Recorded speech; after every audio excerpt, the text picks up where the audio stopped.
Bueno, muy buen día a todos. Vamos a continuar nuestras clases del módulo de cirugía torácica para este semestre, que es el octavo semestre de medicina de la Universidad de Pamplona, y los invitados, que son los médicos internos del Hospital Heramo Meos y residentes rotantes de tercer y cuarto año de cirugía de la Universidad Libre, que están haciendo prácticas en el hospital. Les pido excusas si doy la espalda, pero estamos haciendo transmisión para los compañeros que están en casa por aislamiento por pandemia. De todos modos, pues la dinámica es igual. La idea es que si tienen alguna inquietud, si tienen alguna pregunta en clase, pues me la compartan para hacerlo esta clase lo más interactiva posible. ¿Me están escuchando bien? Bueno, entonces creo que esta imagen lo describe todo. Creo que este es uno de los temas que más nos apasionan.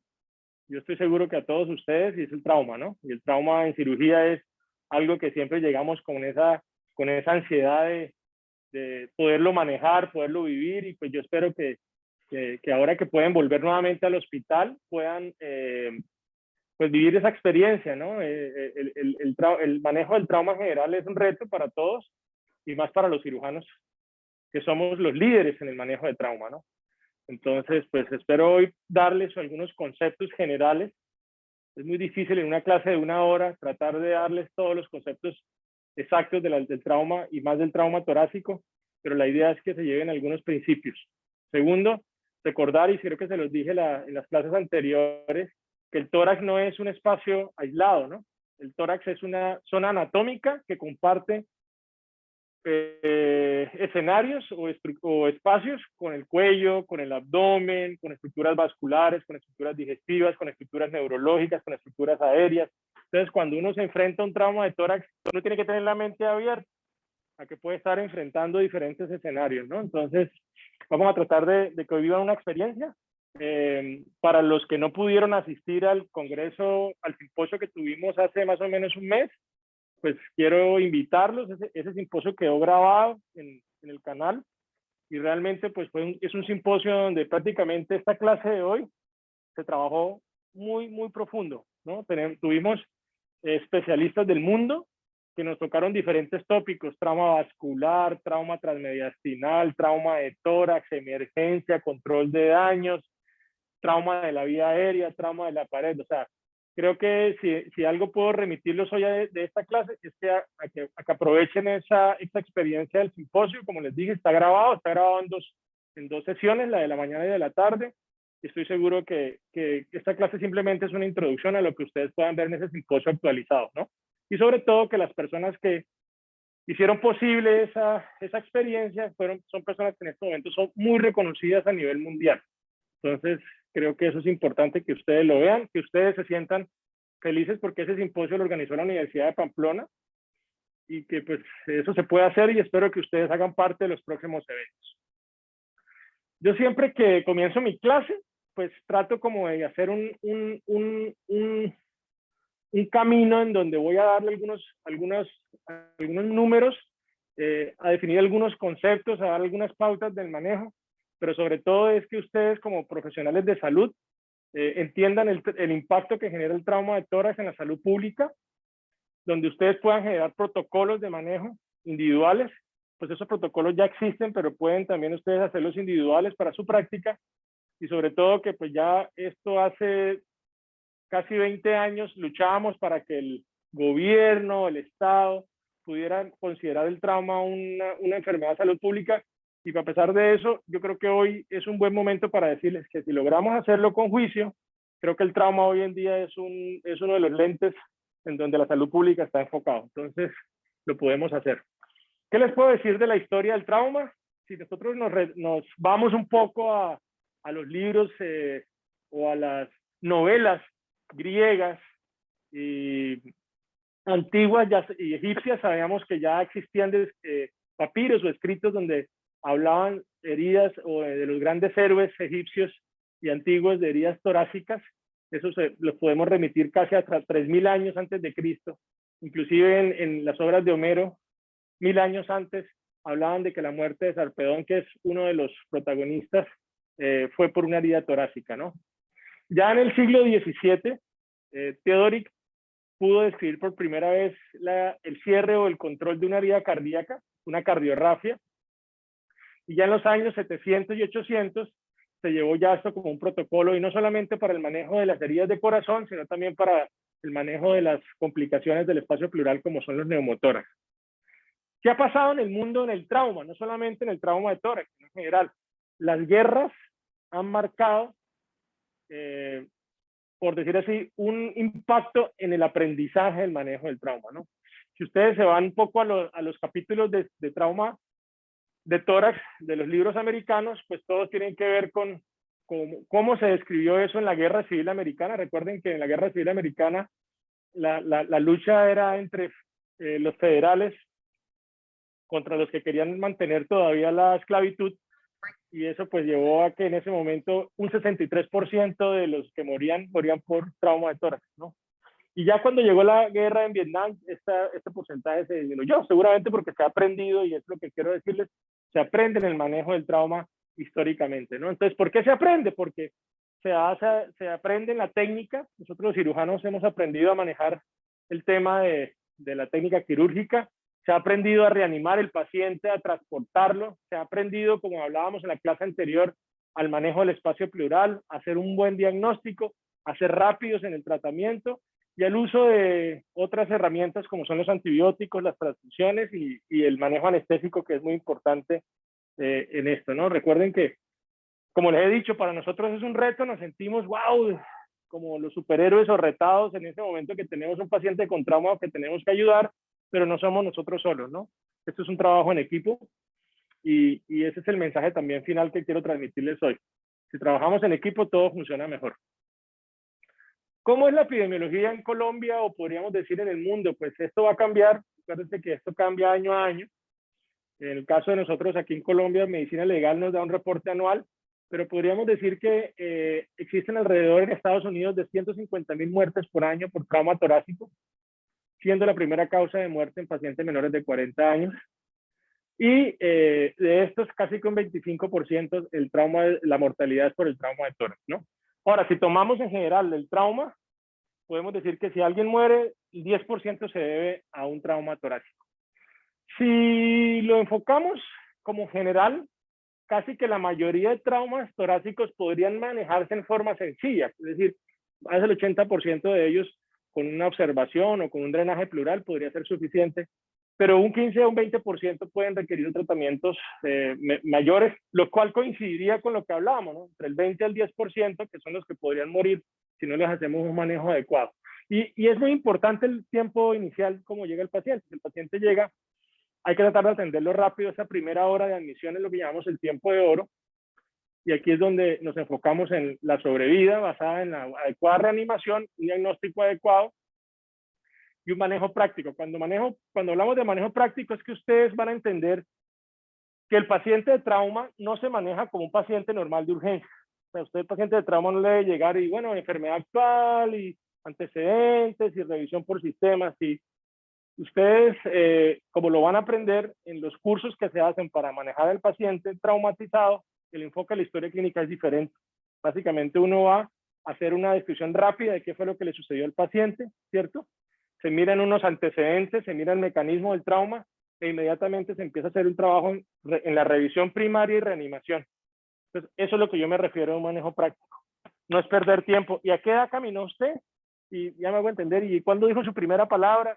Pues no estoy diciendo que eso esté mal, pero en trauma sí debemos ser muy puntuales y muy prácticos en el manejo de la historia clínica y en el abordaje del paciente politraumatizado. Podríamos decir que la cirugía puede estar enfocada entre un 10 a un 40%, como ya les dije, principalmente en los traumas penetrantes, aunque también el trauma cerrado puede generarlo. Y recuerden siempre, el 50% de los accidentes de tránsito o pacientes que sufren accidentes de tránsito pueden tener un trauma de tórax significativo. Eso para mí es muy importante porque hay un término que no está descrito en medicina, pero yo sí lo describo, que se llama el polirraspado.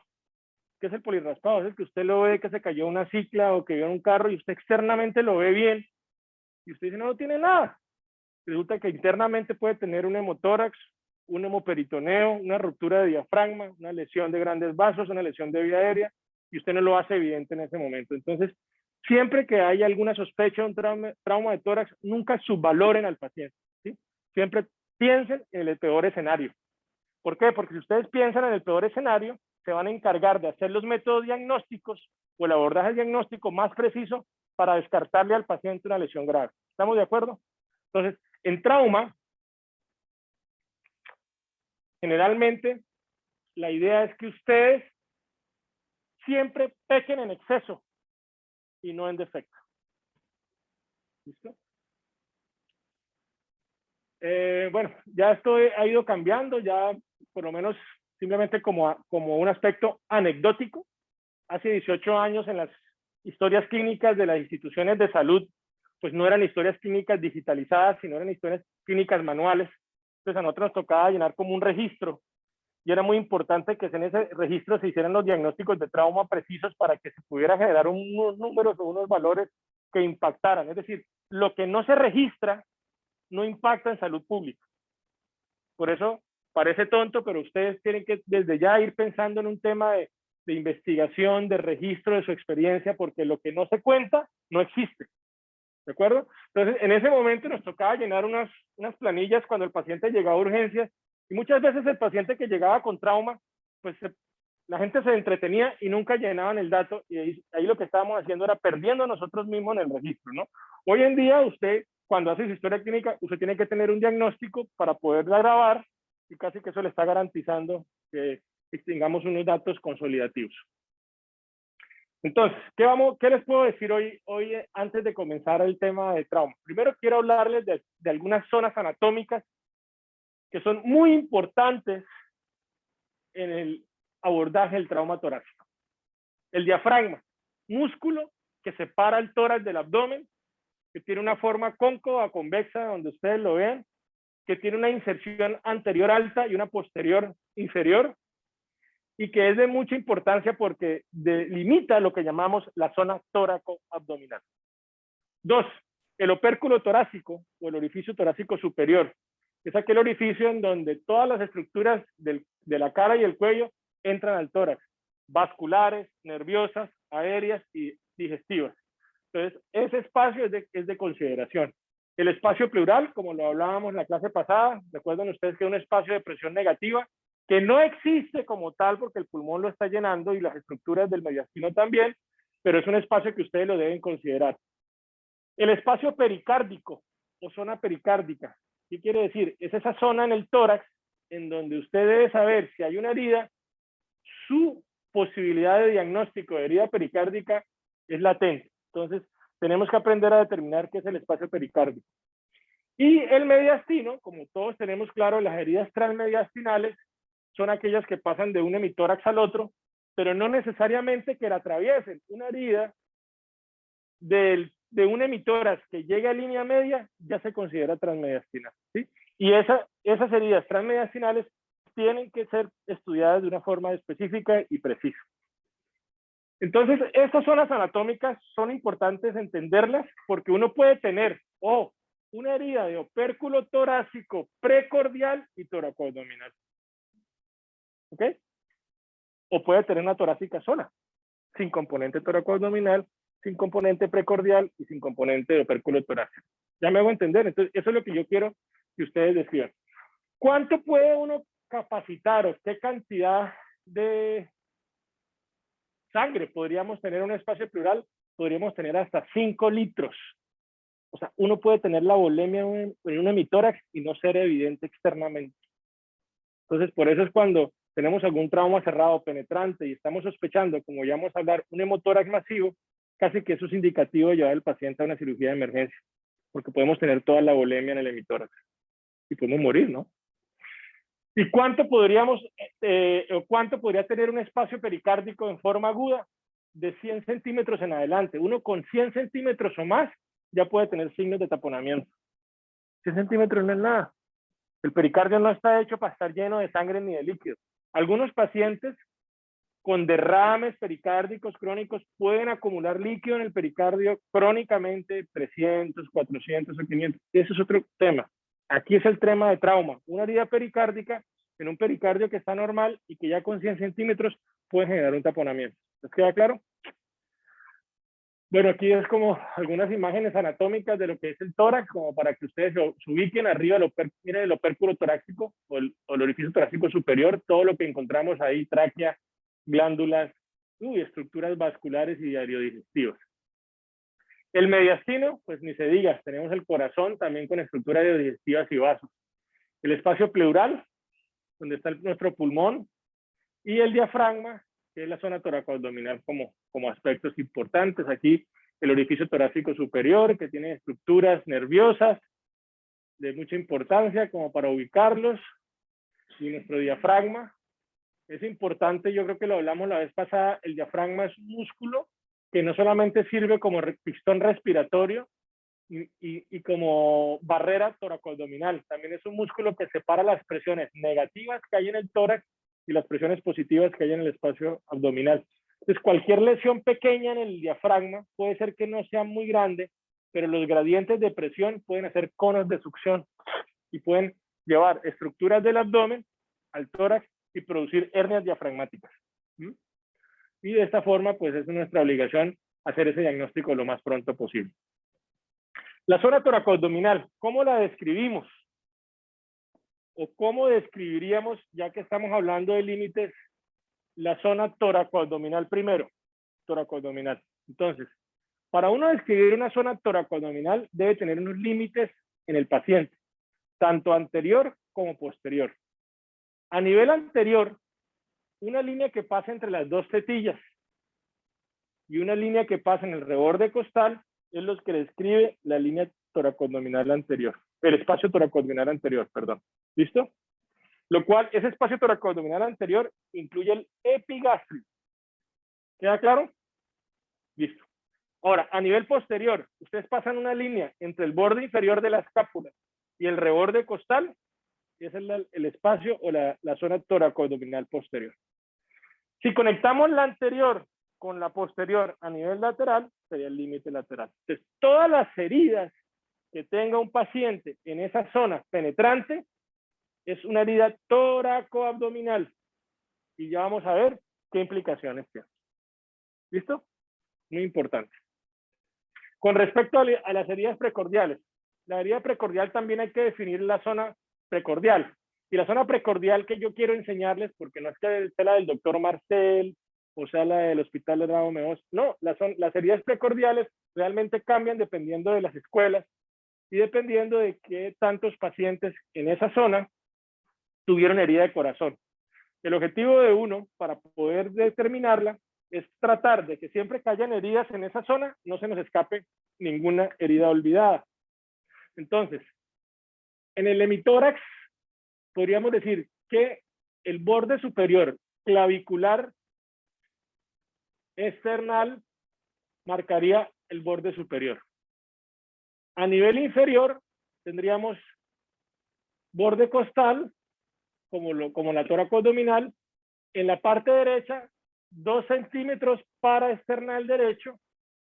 Y en la parte izquierda, entre la mitad de la clavícula y la línea axilar media. Esa es la zona precordial. Por lo tanto, si ustedes son un poco acuciosos, van a notar que esa zona precordial también coincide con algún espacio de la zona toracoabdominal. Entonces, podemos tener heridas torácicas, precordiales y toracoabdominales. ¿Estamos?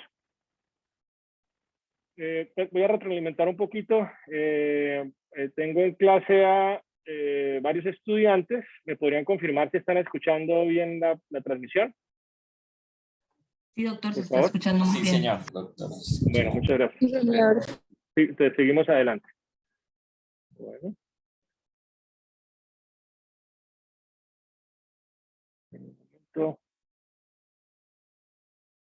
Sigamos. Bueno, entonces si ya tenemos como generalidades del trauma, parte epidemiológica, la historia, la importancia de hacer los registros en los pacientes, y ya tenemos algunas zonas anatómicas establecidas, vamos a hablar un poquito de los mecanismos de trauma. ¿Qué son los mecanismos de trauma? Es cómo se produce el trauma de tórax. Como en muchos otros traumas, lo podemos clasificar en dos grandes grupos, en trauma cerrado y trauma penetrante. El trauma cerrado generalmente se asocia a mecanismos de accidentes de tránsito. Estos son algunos ejemplos de casos que hemos tenido aquí en la región. Yo creo que no hay duda cuando vemos esos vehículos que las personas que estaban dentro de él, pues no creo que hayan salido muy bien libradas, ¿cierto? Entonces el trauma cerrado, pues es el más frecuente, por ejemplo, en los países civilizados, principalmente, se hace una gran liberación de energía cinética. Hay muchas fracturas, generalmente costales, contusión pulmonar, y los invito a que revisen un anexo en el curso de ATLS sobre los mecanismos que van asociados al trauma cerrado, que es impacto, rotación, torsión, desaceleración y efecto valvular.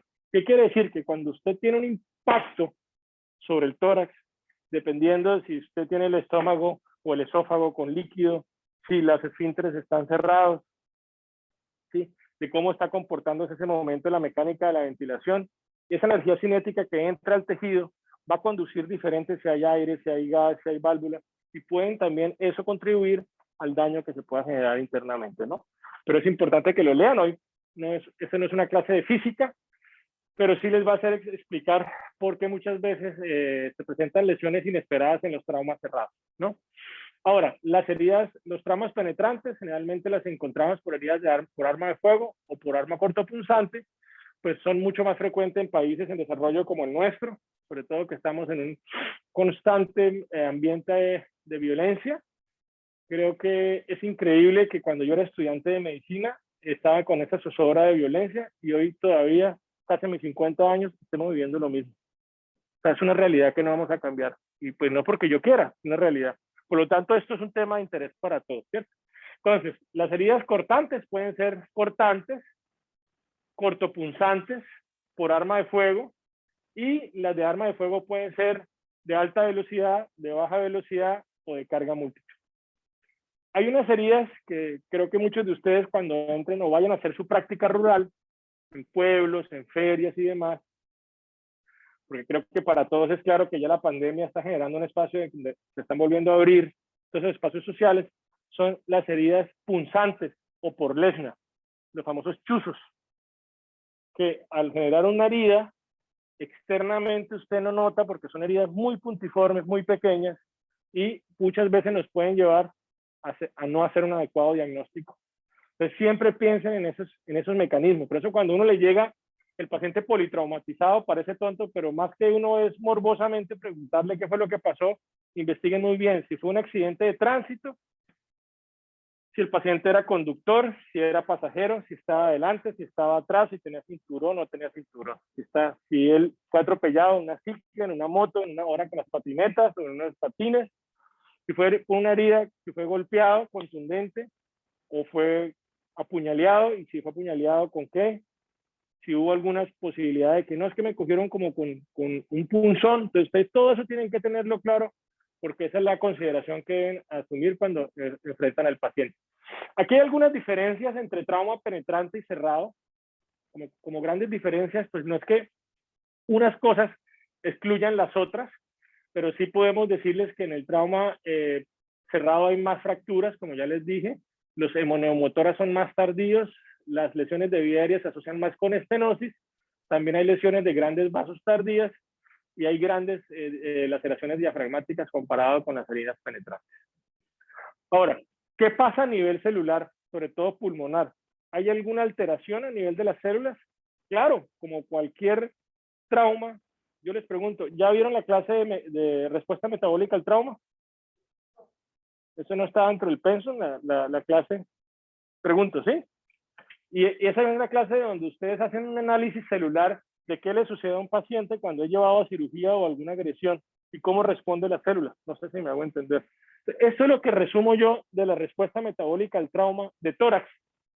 Aumenta la permeabilidad capilar, se sobrehidrata el pulmón, hay aumento del intersticio, por lo tanto hay dificultad en la difusión de oxígeno, disminuye la resistencia vascular pulmonar, aumenta el gasto cardíaco, disminuye el surfactante y se genera una respuesta inflamatoria.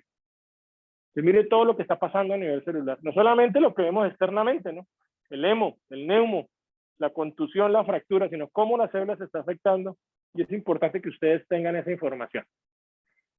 Entonces, entrando de lleno, el trauma de tórax, yo se lo describo a ustedes en 3 grandes grupos.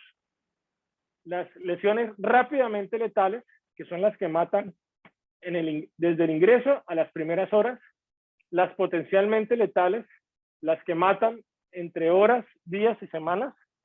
Y las no necesariamente letales, es decir, no son mortales, pero pueden generar complicaciones en el paciente politraumatizado. Muchachos, vengan para acá. ¿Quién más llegó? ¿Solo Lucho? ¿Sara también llegó?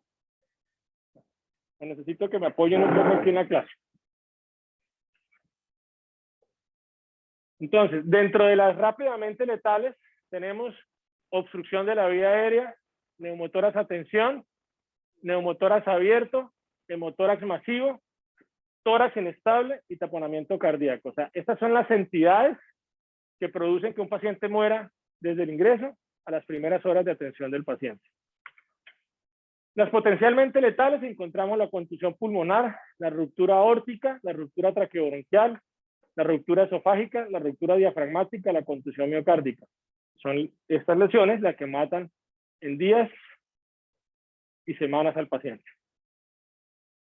Y las no necesariamente letales, como puede ser un neumotórax simple, una lesión de tejidos blandos, una fractura ósea y un cuerpo extraño intratorácico. Por ejemplo, un trauma de pared torácica sin fractura, solamente por contusión, puede generar un hematoma que puede anemizar e inestabilizar al paciente. Pero no es lo primero que ustedes deben pensar. Si uno llega con un politraumatismo o un trauma de tórax y el paciente se hipotensa y se anemiza, usted tiene que pensar que la sangre está en el músculo o que la sangre está dentro. Claro, si tenemos alguna lesión realmente que está perdiendo la volemia internamente, y ahí es donde hay que intervenir. Cuando usted genera toda la atención al paciente y usted se encarga de descartar esas lesiones, puede concluir al final, pudo haber ya cuando no hay hemo, no hay nemo, no hay hemoperitoneo, cuando usted tiene el paciente y encuentra que el paciente tiene un gran hematoma en la pared, pues ya usted hace el análisis de que esto fue producto de una lesión de tejidos blandos. Pero no es lo primero que ustedes tienen que pensar, ¿sí? Era lo que les hablaba al principio del polirraspado. Siempre pensar en las cosas graves y grandes y nunca descartar lo que realmente puede llevar a comprometer la vida del paciente. Sé que ustedes en la atención que van a, o en los servicios que van a hacer como médicos generales, pues muchos de ustedes van a estar relacionados con el transporte perihospitalario, prehospitalario. Es importante que en esas atenciones se tenga ese equilibrio entre levanta y corre versus espera y estabiliza. Es decir, valorar a un paciente rápidamente sin darle las medidas básicas para llevarle a un centro de atención puede costar en la vida del paciente. Quedarse mucho tiempo, más del tiempo en un sitio de trauma, también puede costar en la vida del paciente. Entonces, ahí hay que buscar ese equilibrio. Pues estos protocolos de manejo prehospitalario ya están establecidos, hay ya cursos hechos para esto, pero pues el mensaje grande que les quiero dejar es eso, ¿no? Ni tanto que queme el santo, ni tanto que haga lumbre. ¿Listo? Eso. ¿Qué métodos diagnósticos tenemos en el trauma? Pues vamos desde primero el examen físico, radiografías básicas, como debe ser en cualquier politraumatismo, cráneo, cuello, tórax, pelvis, y ya en el caso de tórax, ya tendríamos que ir un poco más a mirar las posibilidades de procedimientos endoscópicos o toracoscópicos. Entonces, la radiografía, la escanografía, el electro, estudios vasculares torácicos y estudios invasivos, como son la toracoscopia, ventana y broncoscopia. Eso es como eso que les hablaba. Esta es la forma como un paciente cuando llega, desde que llega debe ser atendido entre revisión primaria y reanimación, basado en el ABCDE. Sabemos que la C hoy está tomando importancia y entrando dentro de la primera opción antes que la A, y eso en parte lo que me gustaría que pudieran, los que no pudieron estar en el simposio, puedan repasar, porque realmente tuvimos ponentes que ya nos están dando a entender la importancia de que esa C, que es la parte circulatoria, se considere desde un principio. Yo creo, yo no sé cómo les quedó la percepción a Luis y a Sara como cirujanos, pues que realmente esa revisión primaria son minutos. O sea, uno va a atender la A, pero ya deben, tal vez en minutos, estar atendiendo la B, la C, la D y la E. O sea, esto es algo que se debe hacer rápido. A, vía aérea, B, ventilación, C, circulación, D, déficit neurológico y exposición. Se revisan los antecedentes basados en amplia, alergias, medicamentos, última comida, inmunizaciones, radiografía cervical, tórax, pelvis, sondas. Esos son minutos, y en el mismo tiempo que usted está haciendo la ABCD o la CABD, usted está haciendo el manejo. Poniendo líquidos, poniéndole oxígeno, tomando muestras, hemoclasificando al paciente y rápidamente identificando las lesiones rápidamente letales. Para luego tomar medidas como tratamientos específicos quirúrgicos, y si el paciente se estabiliza, ya hacer un examen físico un poco más tranquilo, que es lo que llamamos una revisión secundaria. Esas son generalidades del manejo politraumatizado por ATLS para cualquier politrauma. Es simplemente para que ustedes lo tengan pendiente. ¿Hacemos toracotomía de urgencias? Sí, existe la toracotomía de urgencias. Es aquel paro presencial donde no hay evidencia de signos vitales, hay viabilidad cerebral y muchas veces está relacionado con una herida precordial. El objetivo es entrar rápido al tórax, hacer una evacuación pericárdica, un control directo de la hemorragia, un masaje cardíaco y un pinzamiento aórtico. Sabemos que esto del pinzamiento ya se está ido modificando con estos catéteres que se logran colocar. No los tenemos aquí en Cúcuta porque no los he visto, pero eso ya es parte de los protocolos internacionales, donde esos catéteres se introducen rápidamente en el paciente para centralizar la circulación y poder permitir la viabilidad del paciente en esas primeras horas de sangrado. Pero la toracotomía de urgencias existe. Yo creo que, por lo menos ustedes que están aquí en Cúcuta, no tenemos un escenario en urgencias, en ninguna urgencia de la ciudad, donde podamos hacerlo de una forma adecuada. 2, y si hay que hacerla, pues en este momento lo haríamos en una sala de cirugía, con todo el apoyo. Pero pues quiero contarles que es una de las alternativas cuando el paciente tiene un paro presencial y queremos pues darle la atención inmediata al paciente. Entonces comencemos con las lesiones rápidamente letales. La obstrucción de vía aérea es la que nos va a determinar a nosotros si debemos hacer manejo de la vía aérea con intubación, con una cricotiroidotomía. Pero nunca se les puede olvidar la estabilización de la columna cervical. Tanto en trauma cerrado como en trauma penetrante, ustedes pueden cometer el error de manejar la vía aérea y no estabilizar el cuello y el paciente puede morir. Yo les quiero contar que uno de los grandes retos cuando yo era residente de primer año, en ese momento histórico, eso fue como en el 99, Luis Sara, comencé yo a hacer cirugía, uno de los requisitos para nosotros era tener el ATLS. ¿Ustedes hicieron ATLS? Bueno, todavía se hace.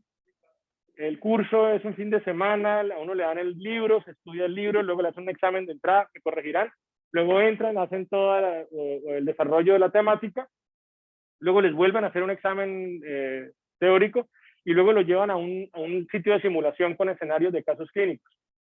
Y al final, pues su nota es una nota donde usted lo califican como que aprobó o no aprobó, ¿cierto? Y en mi época, no sé si todavía ocurra, Sara y Luis, era que si era muy bueno el examen, usted terminaba avalado como instructor de ATLS. ¿Eso ya no ocurre? Solamente te certifican, pero no. Antes sí, porque estaba comenzando, entonces los que eran muy pilos, ya se pueden imaginar el reto para uno como residente de cirugía, pues no podía, sino tenía que ser instructor. Pues el paciente que me llegó a mí en la simulación era unas heridas por arma de fuego, y como eran heridas por arma de fuego, yo me fui simplemente al manejo de vía aérea y no le estabilicé el cuello, y el cuello tenía unas heridas que no había valorado en exposición, y al moverle el cuello el paciente hizo una lesión vertebral y hizo una muerte por lesión de la columna cervical. Entonces simplemente quiero contarles esta experiencia. No pasó nada, no dejé de ser cirujano, no fui instructor, no pasó nada, pero a veces como se obsesiona uno por esto, y al final lo que creo que ese mensaje, más bien lo que me enseñó en la vida como cirujano, es que tengo que estar muy pendiente de cualquier cosa, la más mínima, porque ahí es donde puede morir el paciente. ¿Listo?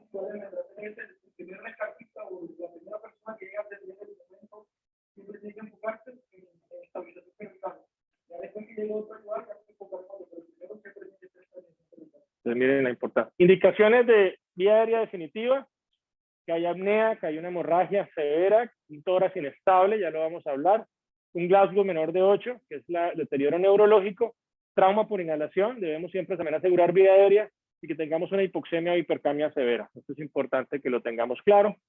Esto con respecto al manejo de la vía aérea. ¿Listo? Ahora, neumotoras a extensión. En neumotoras a tensión es cuando sabemos que hay una herida que rompe la indemnidad de la pared o del espacio pleuropulmonar, hay entrada de aire al espacio pleural, no hay salida, o sea, genera un efecto de válvula, entra, no sale, y hay un colapso pulmonar con desplazamiento, inestabilidad, ingurgitación y ausencia de ríos respiratorios. ¿Qué tenemos que hacer acá? Una descompresión rápida. Por ejemplo, esta placa de tórax creo que nos da la percepción de que hay un neumotórax a tensión, ¿sí? Si se dan cuenta, tenemos un espacio pleural derecho absolutamente negro de aire que está desplazando hacia el lado contralateral, el mediastino y el hemitórax, ¿sí? Cuando uno tiene un neumotórax a tensión, lo ideal es que usted no tenga que ir al paciente a tomarle esta placa. Usted debe tratar de hacer el diagnóstico porque solamente en el traslado del paciente a la placa de tórax, el paciente se puede complicar.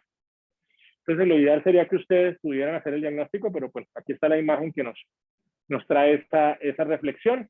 Y ese neumotórax a extensión siempre debemos tratar de drenarlo. ¿Cómo lo drenamos? Hay una técnica que la idea es utilizar algún yelcos gruesos, 22 o por encima de 16, 18, que se hace entre la línea medio clavicular, entre el segundo y tercer espacio intercostal, dependiendo del lado. Pero el yelco al final es una medida transitoria, porque lo que usted tiene que terminar haciendo es colocando un tubo de tórax, como ya lo habíamos hablado la clase pasada. Luego de esto, usted va a hacer una placa de control y va a determinar si el paciente tiene una fístula o no. Y si eso ocurre, pues ya tendríamos que entrar a un manejo específico del cirujano de tórax. Neumotórax abierto se define como cuando hay un defecto en la pared que es más de 2/3 del diámetro de la tráquea. Generalmente lo que ocurre es que hay un equilibrio entre la presión atmosférica y la presión pleural, con colapso, con inestabilidad mediastinal, y lo que tenemos que hacer es resolverlo. Si ustedes leen, les describen que una de las formas de hacerlo es ese hueco que tiene el paciente, colocar sobre él una compresa o una gasa fijada con vaselina en sus 3 extremos y dejar el cuarto extremo libre para que se haga un efecto de válvula y permita que el paciente empiece a hacer como una válvula de exhalación y no de ingreso como si fuera un neumotórax a tensión. Pero al final lo que necesitaríamos es colocar un tubo y cerrar la pared torácica. Si queremos hacer un manejo puntual del paciente, evaluar si el espacio se recuperó, y si no, ya entraríamos a hacer un manejo específico por cirujano de tórax. Aquí está más o menos cómo sería ese famoso parche. Y realmente, pues, si ustedes me preguntan cuántas veces lo he hecho, no, porque pues el paciente cuando ya llega en mis manos, yo estoy ya pensando en el tubo y en cerrar la pared torácica en una sala de cirugía. Pero es importante que lo tengan. Claro. ¿Qué es el tórax inestable? Es la incompetencia de la pared torácica. Generalmente produce un movimiento paradójico. Se describen como 4 fracturas costales en más de 2 sitios y puede asociarse a contusión pulmonar. Hay que diferenciar 2 conceptos. El trauma de pared torácica también ha evolucionado. Como les dije en el simposio, me parece fantástico porque todos estos temas que estoy tocando casi que dieron para una sola conferencia. Pared torácica, heridas transmediastinales, control de daños, lesiones vasculares, hemotoras masivos, lesiones de grandes vasos. Pero el tórax inestable, más allá de la definición de la cantidad de fracturas, tiene que ver más con la capacidad de funcionamiento paradójico del tórax. Entonces, podríamos tener esta cantidad de fracturas en 2 sitios diferentes, pero ver un paciente que está sentado en su cama como si nada, tolerando bien. Entonces la pregunta, ¿tendríamos un tórax inestable? Necesitamos que haya un compromiso funcional en el paciente para poderlo describir, ¿cierto?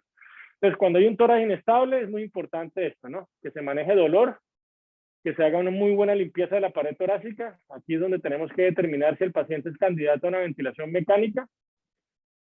Generalmente las contusiones pulmonares en estos pacientes aumentan la mortalidad a un 50%. Y si el paciente lo amerita, es decir, ¿qué consideraciones tendríamos? Que sean mayores de 45 años, que son los más susceptibles, que no haya lesión neurológica, que hayan más de 3 costillas comprometidas entre la tercera y la séptima en más de 2 sitios y que exista una distracción mayor del 50% de ellas, es un candidato a una estabilización quirúrgica. Eso hoy lo estamos haciendo y eso está dando buenos resultados en los pacientes. Aquí tenemos algunos ejemplos. Es un tema que nos ha apasionado mucho, es un tema que hemos liderado aquí en la región, en Cúcuta, en el Hospital Arao-Meos. Ya hemos hecho varios estudios, hemos presentado nuestra experiencia y pues es importante para mí que ustedes sepan porque ustedes también hacen parte de la universidad, que ha sido uno de los de los entes académicos que se han encargado de hacer esos trabajos. Aquí tenemos, este paciente tenía fracturas costales en estas líneas y ya se pueden imaginar cómo era el movimiento paradójico respiratorio, y miren la imagen tomográfica de estos dos casos, ¿no? Aquí tenemos ya algunos ejemplos de estabilización de pared torácica, ¿sí? Entonces aquí estamos ya con los, en este caso utilizamos un material que son unos clips tridimensional que nos permiten colocar las costillas en su sitio y estabilizarlas. Aquí tendríamos bueno, aquí la imagen se nos fue un poco. Tendríamos ahí como la correlación entre la estabilización y la fractura. Y ya después de esa estabilización, pues tenemos las imágenes que tomamos en los pacientes después de hacer la reconstrucción. El hemotórax masivo. El hemotórax masivo, pues creo que lo hablábamos mucho con Luis.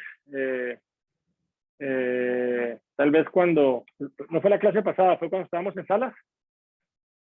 Sí, que era la necesidad de que cuando uno tiene un hemotórax, colocas un tubo y por definición el hemotórax masivo se describe como el drenaje de 1500 centímetros al paso del tubo o 200 centímetros por hora en las primeras 4 horas. Pues al final no hay que esperar a que le llegue a uno a 1500, o sea, va 1499, ya, hemotórax masivo. Entonces, o sea, uno cuando pone el tubo y ve que ese drenaje va progresivo en 800, entonces lo que ya hablábamos con los residentes, pues mi recomendación es tratar siempre de clampear rápido ese tubo, colocar sistemas de bolsas de autotransfusión. Existen unas bolsas especiales que los da el laboratorio, hechas para uno hace asepsia al tubo y conecta la aguja y las bolsitas se van llenando ya con anticoagulante para luego ser reutilizadas en la reanimación del paciente. Pero lo que quiero decir es que ya ese paciente ya lo tiene uno que ir pensando en que tiene una gran inestabilidad, en que hay ausencia y en que después de la autotransfusión y el tubo hay que llevarlo a cirugía, a un procedimiento. Entonces, es más o menos como la forma. Yo, por lo menos, les quiero decir a Luis y a Sara que este paciente con compromiso hemodinámico no es candidato a una videotoracoscopia. Este paciente debe ser llevado a un procedimiento quirúrgico.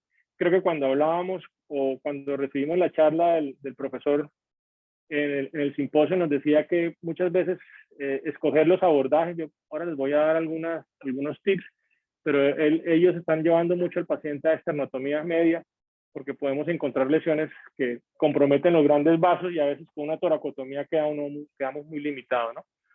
El taponamiento cardíaco, esto es lo que no queremos ver. Un corazón lleno de coágulos, ya saben que esto es post-mortem. Y recuerden lo que hablábamos, hasta 100 centímetros normalmente tendría uno de capacitancia, y pues si una lesión precordial sangrando activamente, pues ya se pueden imaginar en cuántos minutos puede haber y cuánta cantidad de sangre que puede generar que haya un paro cardíaco en ese escenario. Entonces, lo que uno siempre le han enseñado es tratar de identificar los signos que caracterizan la tríada de Beck. ¿Cuáles son los signos de tríada de Beck, Luis?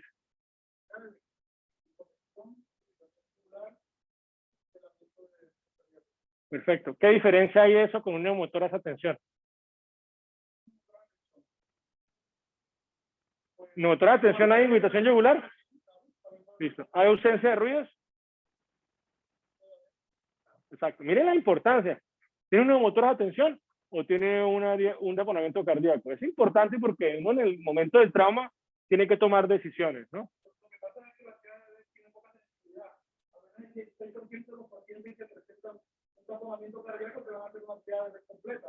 Entonces, no es que todo paciente va a buscar la tríada de Beck para diagnosticarlo como un taponamiento cardíaco, solamente una tríada, un signo. Está escrito como un concepto teórico, pero lo que dice el doctor Luis es cierto, o sea, puede haber taponamiento sin tener tríada de Beck. Es importante, hasta un 26-30% de los pacientes pueden tener taponamiento y la tríada de Beck no está presente. Pero su obligación es conocerla, porque si la tiene, pues con mayor razón la va a diagnosticar, ¿cierto? Ahora, miren lo que les cuento, mucho de lo de la tríada de Beck se puede confundir con neumotórax a tensión. Entonces ahí, yo sé que esto no es fácil, pero ¿cuál es la diferencia entre un taponamiento y un neumotórax a tensión? ¿Qué existe semiológicamente en un neumotórax a tensión que le va a permitir a usted hacer el diagnóstico diferencial? ¿Cómo? No, porque no le puede hacer la placa, el paciente está ahí choqueado. ¿Qué? Disminución, en ambos hay hipoventilación, pero ¿qué más? Hay algo muy importante. El timpanismo que debe haber en una neumotórax. Ahora, ustedes me preguntan, en un momento de trauma, con angustia, con todo, ¿cuántos pueden hacer timpanismo al tórax y estar seguro que lo tienen? No es fácil. No estoy diciendo que no esté porque la semiología existe y es real. Pero si uno tiene dudas, colóquele el tubo, ¿sí? Y si pues todo lo que haga usted en trauma nunca está corto, nunca se quede corto en trauma. Ya me hago entender, pero ese es uno de los puntos claves, diferenciar a veces un neumotórax a tensión de un taponamiento cardíaco. Pero usted debe tener los dos conceptos en la frente, ¿listo? Cuando uno tiene una herida precordial, ¿se acuerdan la zona precordial que les enseñé? Y el paciente está estable, habla uno de heridas grado 1. Aquí uno podría hacer diagnóstico con ecofaz, con ecocardiograma, ¿cierto? O con ventanas pericárdicas. Si uno tiene el paciente con hipotensión, o sea, con la triada establecida, está choqueado el paciente, está comprometido, es un paciente que tiene que ser llevado ya a una cirugía para manejo de un taponamiento cardíaco. Y si el paciente tiene un paro presencial, que es el grado 3, es el que podríamos considerar para una toracotomía de emergencias como se las enseña ahora. ¿Ya claro? Entonces lo podemos remitir, lo podemos ver en esta imagen. El grado 1 te deja estudiarlo, el grado 2 hay que llevarlo a cirugía, y el grado 3 casi que estamos candidatos a una toracostomía de urgencia. Me parece este video un poquito dramático, pero esto es lo que ustedes van a encontrar en un paciente que no se le hizo el diagnóstico a tiempo. Miren. Simplemente para que vean toda la volemia o todo el sangrado que puede ocupar una herida precordial en el espacio pericárdico.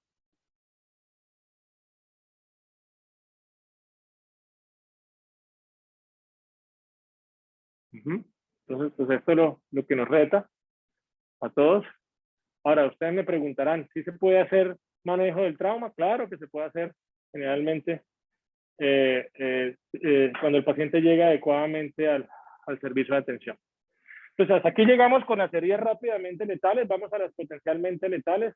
Recuerden que una contusión pulmonar es aumento de la presión intraalveolar con destrucción alveolar. Podríamos describirla como una hemorragia intraparenquimatosa. Se ve radiológicamente como una neumonía y ese paciente no requiere en principio ninguna intervención. Se debe optimizar el manejo ventilatorio, manejo de dolor, si tiene asociado compromiso de pared torácica y muy buena terapia para definir si el paciente pueda resolver por sí mismo. Por ejemplo, acá es un politraumatismo, trauma cerrado. Miren cómo están también fracturadas las costillas y miren cómo tiene el pulmón en esta tomografía con broncograma aéreo bilateral, ¿no? Las lesiones del árbol bronquial, vuelvo y echo puya. En el simposio tuvimos la oportunidad de presentar un caso con el doctor Diego, compañero de Sara y de Luis, sobre un caso de una lesión de vía aérea. Él nos hizo una revisión muy completa de lesiones de vía aérea, entonces los invito a que la vean. Generalmente se producen a 2 centímetros de la carina, que es el sitio de fijación. Si hay un trauma cerrado, se asocia a heridas soplantes, a enfisema, hemoptisis. Son pacientes que deben ser siempre si hay enfisema y compromiso ventilatorio, tratar de hacer drenajes pleurales, hacer broncoscopia y determinar si el paciente es candidato a cirugía o a manejo conservador. La pregunta es, ¿algunas heridas del árbol bronquial se pueden manejar conservadoramente? Sí, por eso los quiero invitar a que vean esta presentación de Diego, porque fue un caso que lo tuvimos en el Erasmo MEOS buenísimo. Entonces, si hay una sospecha, hacemos imágenes, tanto tomografías como radiografías y broncoscopia. Mira, determinamos la colocación de drenajes pleurales. Si hay inestabilidad o fístula persistente, el paciente debe ser llevado a una toracotomía exploratoria. Si el paciente está estable, si la lesión de la vía aérea es menos de 1/3 de la circunferencia, y no hay enfisema, no hay neumotórax, no hay fístula, podríamos dejarle un manejo conservador. Y este algoritmo es el que básicamente desarrollamos con Diego Felipe y creo que nos fue muy bien con esta paciente. Aquí tenemos algunos ejemplos, la cabeza del paciente abajo, las piernas arriba, y esta es una herida de tráquea que compromete 2 anillos. Si ven cómo está ahí la suturamos, y miren el enfisema subcutáneo que presenta el paciente en el posoperatorio. Esta es otra herida aquí en el opérculo torácico. ¿Se acuerdan lo que yo les hablaba del opérculo? Podríamos también determinar como una herida en cuello. ¿Qué grado, Sara? ¿Qué grado? Las heridas en cuello, ¿cómo se clasifican? En 3 grados. ¿Ahí está cuál sería?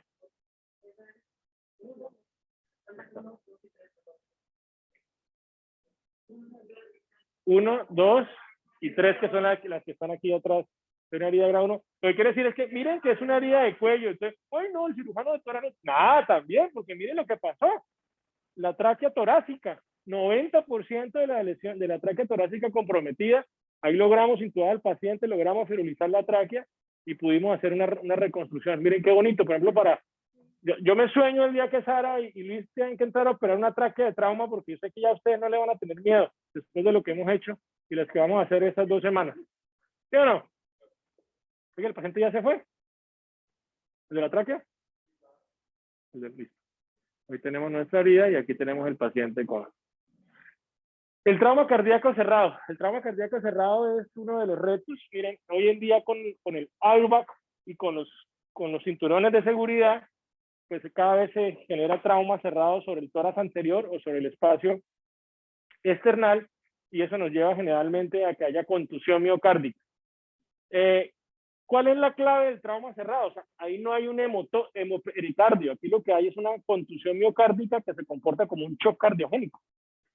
Entonces, por eso cuando les digo, llegó el paciente, ¿qué era? Conductor, tenía cinturón, no tenía cinturón, tenía airbag, que el paciente empieza a tener hipotensión, usted no le encuentra en ningún sitio de sangrado, no está anémico, pues será que tiene una contusión miocárdica.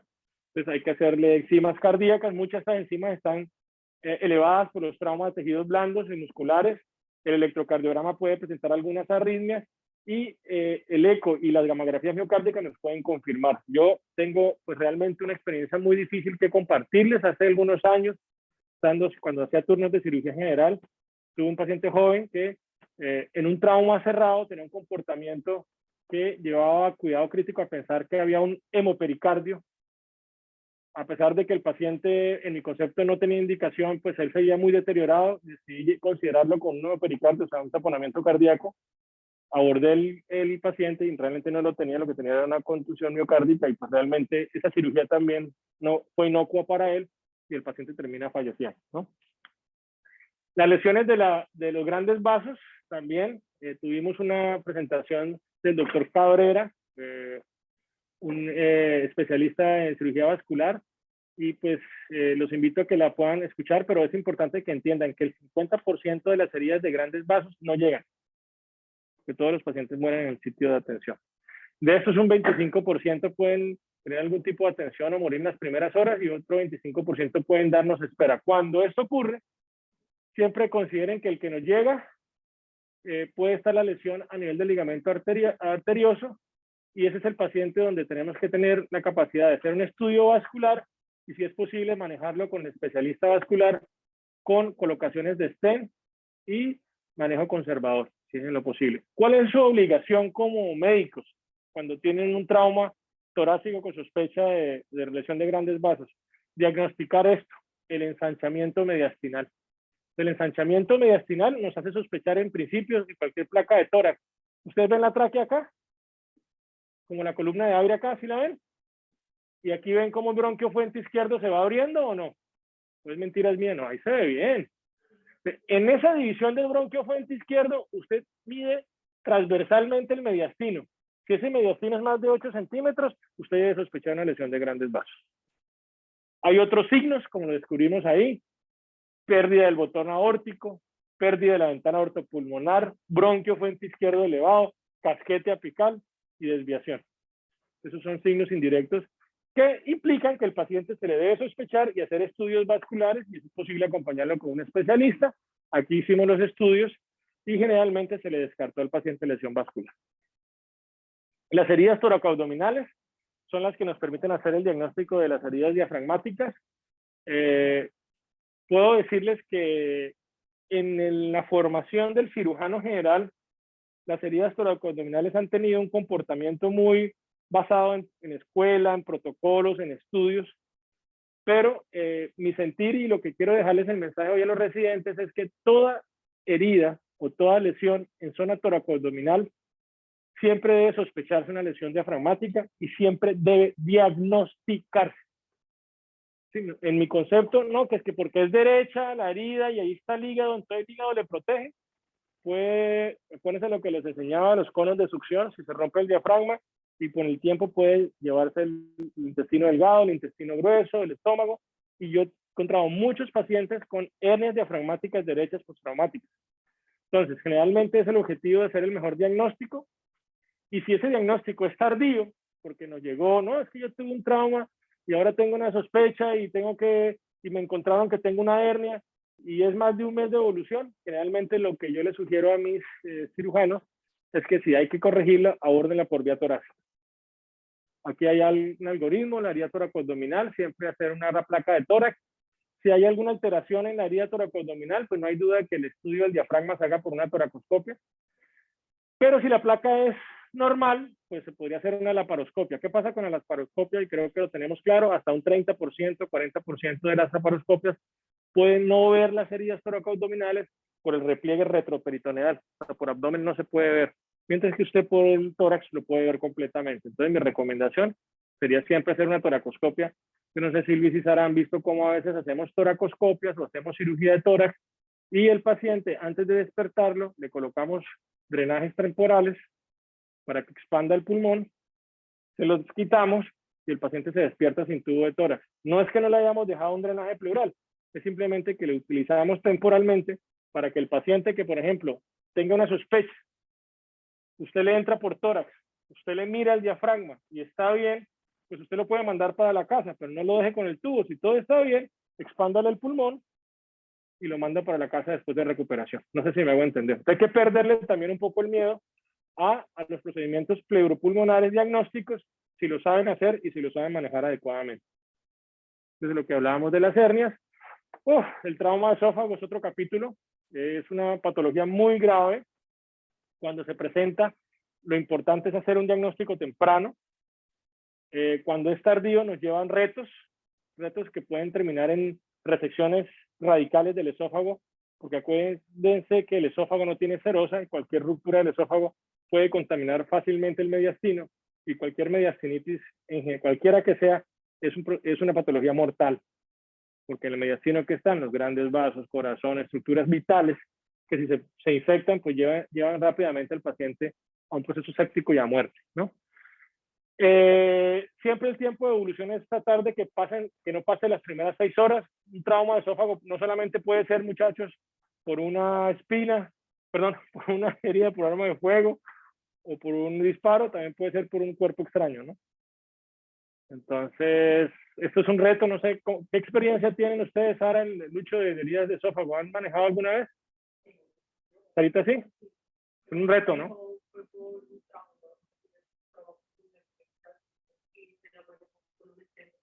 Hoy en día, como dice Sara, las colocaciones de stent nos han permitido localizar las rupturas mientras el paciente evoluciona satisfactoriamente y puede retirarse del stent.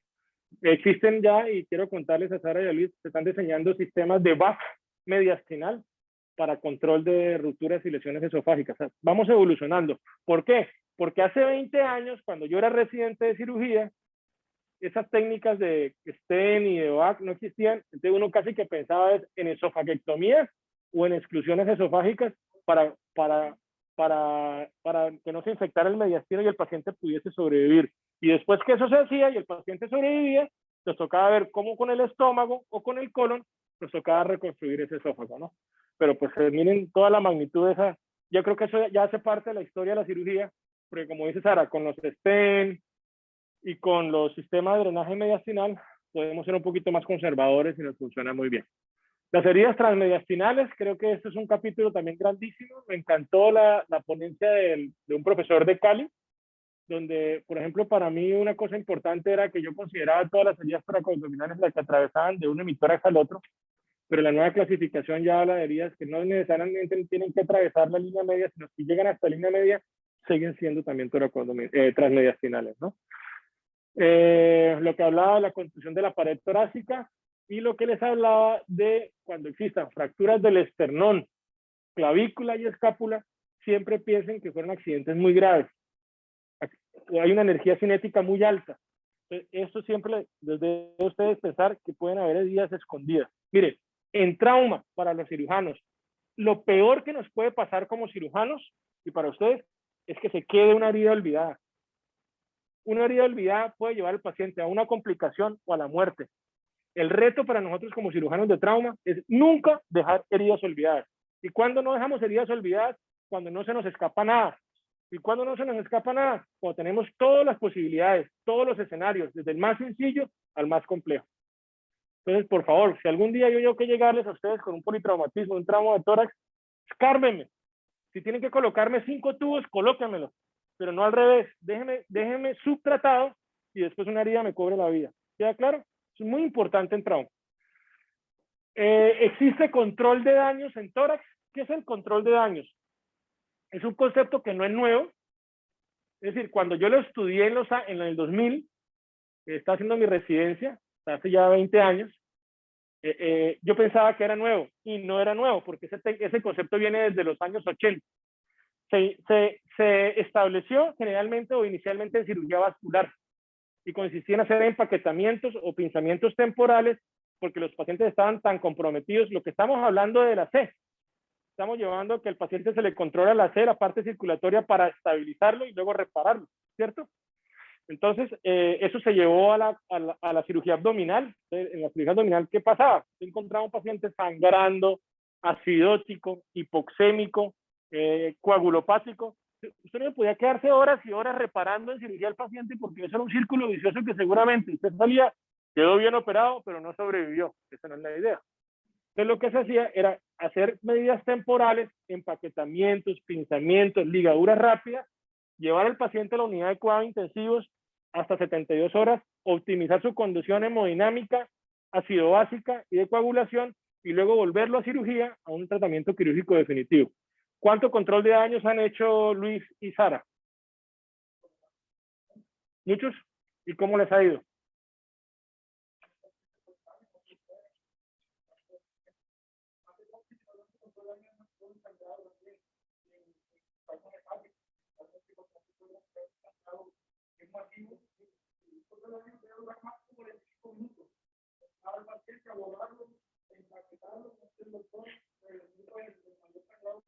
Contaminación, que hay contaminación, a veces es unas ligaduras con hiladillo rápido del intestino y lo deja ahí tapado mientras el paciente lo saca.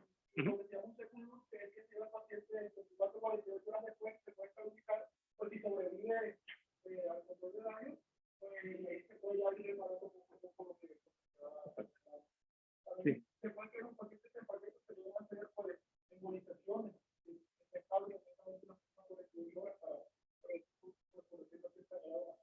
Pero miren lo importante, o sea, cómo se llegó también a entender que si seguía insistiendo en una cirugía con todo lo necesario para hacer reparos definitivos, también ese tiempo de exposición, el paciente en sala de cirugía, operado, hipotérmico. Entonces, es lo que nos cuentan los muchachos. Claro, ahora, si ese paciente no sobrevivió, se le dio una alternativa. Pero imagínense si no se le hubiera dado esa oportunidad. Lo más seguro es que la mortalidad hubiera sido del 100%. Entonces, en tórax sí, miren, aquí colocamos sondas en cavidades cardíacas para hacer empaquetamientos. Hacemos empaquetamientos del tórax para los residentes. El empaquetamiento en tórax no debe estar dirigido al mediastino, debe estar dirigido a la pared torácica y al parénquima, porque si componen el mediastino, pues hacen un taponamiento cardíaco, ¿no? Y de aquí hay unas de las técnicas que nos hablaba el doctor Ordóñez en el simposio, de cómo abordar por ejemplo, las heridas del opérculo torácico para mis residentes. Yo trato de no decirles que hagan tanta cervicotomías anterolaterales, sino transversas, porque las transversas les permite abordar ambos lados. Cuando tengo heridas altas por encima del tercer espacio, precordiales, tanto para externales derechos e izquierdas, mi recomendación es que entren por esternotomía porque seguramente van a haber lesiones de grandes vasos. Si la herida es para external derecha, alta o baja, esternotomía. Si la herida es precordial baja izquierda, ahí podríamos hacer una anterolateral. Generalmente, estas heridas, no sé si yo le decía a Luis o a Sara, le decía que a veces yo también, ojalá pueda enseñarles alguna vez a hacer las ventanas pericárdicas por mediastinotomía anterior baja, que a veces si salen positivas, usted extiende la incisión y hace una anterolateral para abordar el corazón, ¿no? Y está el clamshell, que a veces es un recurso cuando a veces uno entra por anterolateral y se quedó corto, y tiene que abordar el corazón en toda su integridad o el lado, grandes vasos, hagan un clamshell, que es cortar el esternón transversalmente y la anterolateral contralateral para abrir el tórax como una almeja y poderle brindar al paciente la posibilidad de cirugía. La mortalidad, morbilidad. El problema es que si usted no la utiliza, a usted se le va a morir. O sea, cuando usted tome la decisión de abrirla completamente, porque usted se quedó corto técnicamente. Aquí en el hospital, cuando me han llamado, que yo no soy el que hago trauma, que hemos hecho 3 veces y los 3 pacientes se han salvado. Lo que pasa es que, exacto, o sea, usted debió haber tomado la decisión de hacer más bien una esternotomía, no un clamshell. Pero quiero decir, cuando usted está ya jugado con un anterolateral y usted no tiene cómo hacer un control adecuado del paciente, no lo piense. Y se lo va a botar difícil. Si usted no la hace, igual el paciente se le va a morir. Ahora, no es la que uno va a hacer de entrada, ¿no? Simplemente quiero que la tengan ahí guardadita como una alternativa, porque las 3 veces que me han llamado ha sido cuando la anterolateral se ha quedado corta y el cirujano no toma la decisión, tal vez porque no tiene la experiencia, porque es que me dijeron que cáncer produce más mortalidad. Pues la mortalidad de cáncer es poder acceder rápido a controlar las estructuras del tórax, ¿no? Aquí algunos ejemplos, miren este trauma cerrado, miren la asimetría de la pared torácica, miren cómo se fracturó toda la pared torácica inferior, ahí hay zonas de contusión y hay hematoma intraparenquimatoso. Ese es un paciente que tiene unas heridas muy complejas. Entonces, miren acá, corazón en mi dedo. Aquí está el pericardio abierto por unas heridas por arma cortopunzante. Aquí está el pulmón. Aquí está el diafragma. Y aquí está el miocardio que sangra, ¿no? Entonces, lo que hacemos es reparos. Y esta era la lesión que tuvo el paciente. Como se dieron cuenta, lo abordamos por una esternotomía mediana, que tenía 2 heridas paraesternales derechas y una toracoabdominal izquierda. Complejo, ¿no? Este es otro caso, un paciente que tuvo una ingesta de cáusticos, intento de suicidio, y miren lo que tengo en mi mano es el estómago por una laparotomía. Pero si así quedó el estómago, no se imaginan cómo quedó el esófago. Hizo una cloaca esofagotraqueal, aquí nos tocó prácticamente utilizar un poquito de pericardio para aislar la tráquea y poder ventilar al paciente por 8 días, pero pues el paciente con esa lesión tan severa no sobrevivió. Aquí tenemos algunos casos. Este es un paciente pues con cuerpos extraños en vía aérea, son otras de las formas de atención. Esto lo manejamos, un muchacho que en diciembre estaba montando su arbolito y un tornillito ahí se le fue, lo asustaron y se lo aspiró. El caso fue que no se pudo y el paciente en el manejo con el broncoscopio rígido hizo una obstrucción de la vía aérea, se cerró la glotis y tocó hacer una traqueostomía de emergencia. El doctor Vera pues hizo el último intento a través del traqueostoma y a través del traqueostoma pudieron sacar el cuerpo extraño.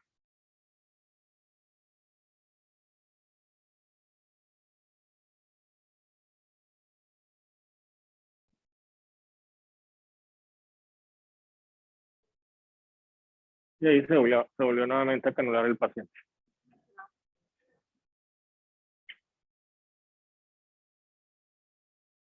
Listo. Y este es cuando a veces tenemos que hacer manejo de vía aérea en paciente que está despierto porque no podemos intubarlo. Entonces, esta es una forma como nosotros hacemos un paciente con obstrucción de vía aérea en paciente despierto. Para los muchachos, saturando 82%, anestesia local, función rápida, paso de guía.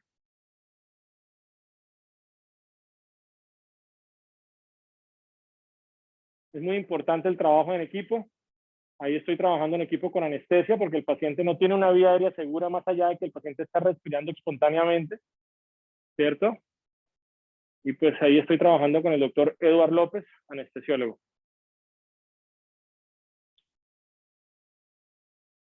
Muchos años de trabajo juntos, mucha confianza en la parte quirúrgica y anestésica del equipo.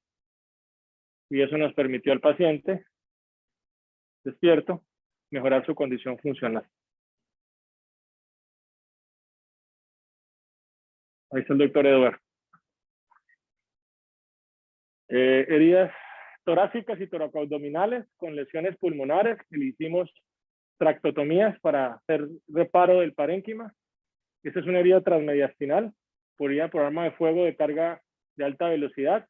Nótese que el sitio de entrada generalmente son heridas más limpias y los orificios de salida son absolutamente más irregulares, asimétricas y con destrucción de tejido, ¿no? Esta paciente, pues sorprendentemente no hizo sino un compromiso de contusión y no comprometió el espacio pleuropulmonar. Esta es una foto para mí importante porque uno dice siempre, yo les conté ahora de un paciente que le hizo una esternotomía pensando que tenía un nuevo pericardio y tenía una contusión, pero eso es una ruptura de pericardio por trauma cerrado. Que lo vi, miren, aquí está el borde del pericardio, ¿sí lo ven? Entonces, todo es posible, o sea, nunca podemos dejar de solucionar. Aquí tenemos lo de pared torácica que les comenté. Miren cómo se logra ver una tomografía de pared torácica después de la reconstrucción, cuando le colocamos los clips costales. Y la idea es dejar al paciente anatómicamente dentro de lo que el deber ser, ¿no? Aquí tenemos una fractura de esternón, esto fue con una patada de caballo. Aquí tenemos el manejo de un hemotórax. Estamos haciendo la toracoscopia para limpieza. No sé si notan ahí los residuos de hemotórax coagulado.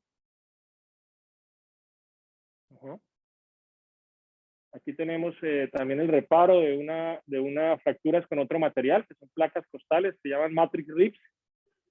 El control. Aquí tenemos también cómo limpiamos el mediastino. El mediastino en un paciente con trauma. Ahí estamos retirando el mediastino. El paciente está arriba, la cabeza, las piernas abajo, y miren la cantidad de sangre coagulada que hay en el mediastino. Y ahí debajo de esa sangre coagulada encontramos el corazón latiendo, ¿no? Bueno, ya muchos de ustedes están asistiendo a las cirugías, están viviendo un poquito la experiencia de la cirugía de tórax. Miren, por ejemplo, esta tomografía. Es un señor como de 70 años que le dio por bajar una fruta. Y miren cómo le quedó ese hemitórax. Entonces, todo eso, pues, y miren la escápula también fracturada, ¿no? Todo eso es un reto que tenemos que manejar constantemente en nuestros pacientes. Y esta es una ventana pericárdica por toracoscopia. No sé si están viendo allá que tengo abierto el huequito y está saliendo un líquido claro, ¿sí? Creo que ahí ahora viene la toma con un poquito más de zoom. Ahí está con zoom.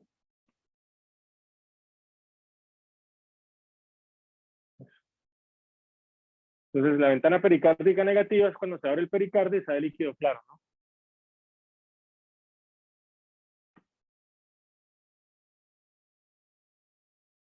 Este es un paciente con una herida toracoabdominal. Entonces, entramos a resolverlo. Teníamos el sangrado en la cavidad. Y no sé si les llama la atención que aquí se ve como una grasita, ¿sí? Y una herida toracoabdominal. Al hacer nuestra exploración, encontramos que en esa grasita lo que había era una pérdida de continuidad del diafragma. ¿Ven? Entonces, pues nuestro trabajo es diagnosticarla primero, resolver el espacio pleuropulmonar y hacer un cierre de ese defecto diafragmático por video para recuperar al paciente.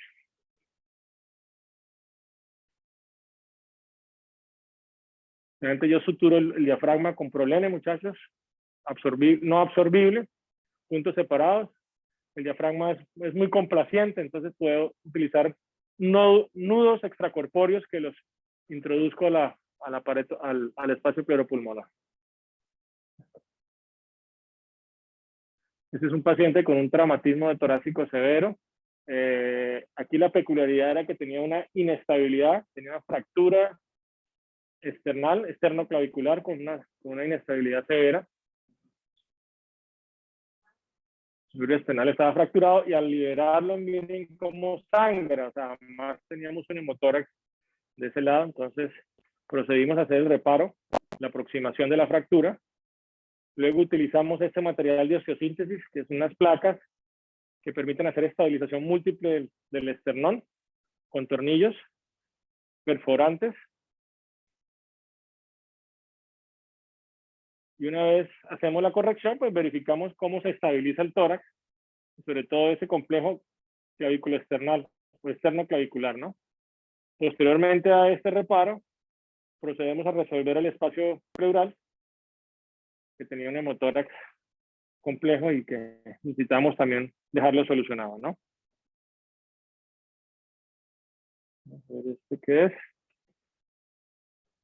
Este es un paciente con múltiples fracturas costales.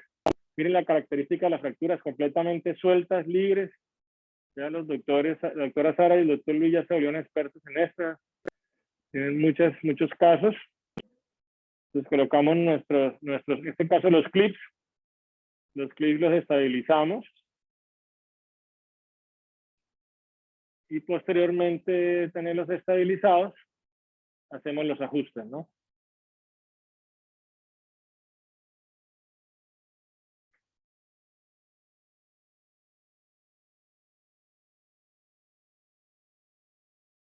Y vamos haciendo el ajuste. Es un ajustador que tiene un tope, o sea, que nos permite dejar. Y ahí tenemos todas las costillas ya en su lugar, recuperado. Los paquetes neurovasculares quedan libres, sueltos, lo cual también logramos mejorar esos pellizcos que generan disfunción en el paciente crónicamente. Este es un caso también interesante, unas fracturas costales complejas, muy bajas. Esto es importante porque miren cómo las reparamos. Y miren la disposición de las fracturas, parecen elementos cortopunzantes. Y cuando vamos a hacer la revisión, porque nosotros siempre complementamos la pared torácica con toracoscopia, nos llevamos la sorpresa de que tiene una hernia diafragmática. Miren el epiplón. O sea, la fractura costal rompió el diafragma. Entonces tenemos el epiplón en el tórax. Y a través de la misma toracoscopia, pues verificamos que la cavidad abdominal esté pues sin sangrado, y ahí se logra ver inclusive el vaso indemne. Vamos a tratar de aproximarlo. Ahí está el vaso sin sangrado, está limpio. Y hacemos el reparo de nuestro diafragma. Entonces, heridas toracoabdominales no solamente con las mismas fracturas pueden producir las lesiones, ¿no? Nunca subvalor en el trauma, siempre importante todo el manejo del equipo. No siempre se cuenta con un cirujano torácico, pero si lo tienen, apóyense. Si hay un cirujano general, nunca sentirse que se puede hacer todo. A veces el trauma siempre nos reta y nos deja siempre un poco limitados. Aquí hay algunos de los casos que les presenté. Y ya inclusive para ustedes en formación tenemos estas dinámicas educativas. Esto es un simulador para un paciente politraumatizado. Ahí la mortalidad va a ser muy alta, Luis, porque le hicieron un clamp. Pero es que para que miren cómo un paciente en un momento determinado, esa es la incisión que le permite a uno abordar todo, ¿no? O sea, es una medida desesperada, ¿no? Pero ahí está. Entonces es como la forma de enseñarles. La educación no se queda quieta, no solamente en lo que yo les pueda mostrar, sino en lo que viene en todos los aspectos de simulación. Esto es un muñeco de simulación, ¿no?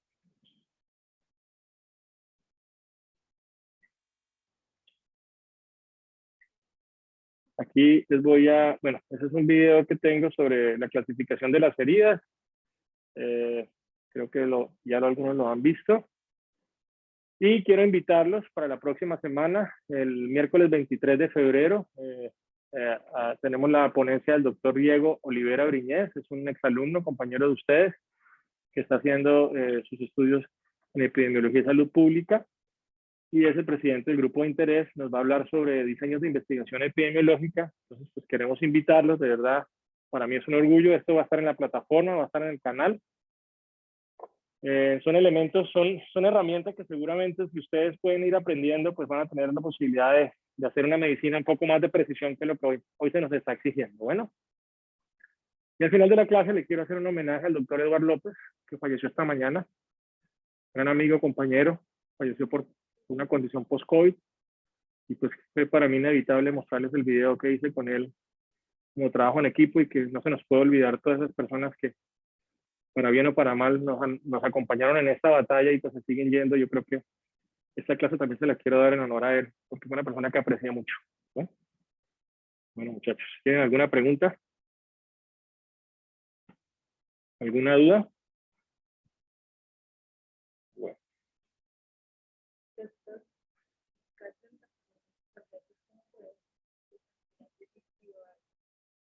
Bueno,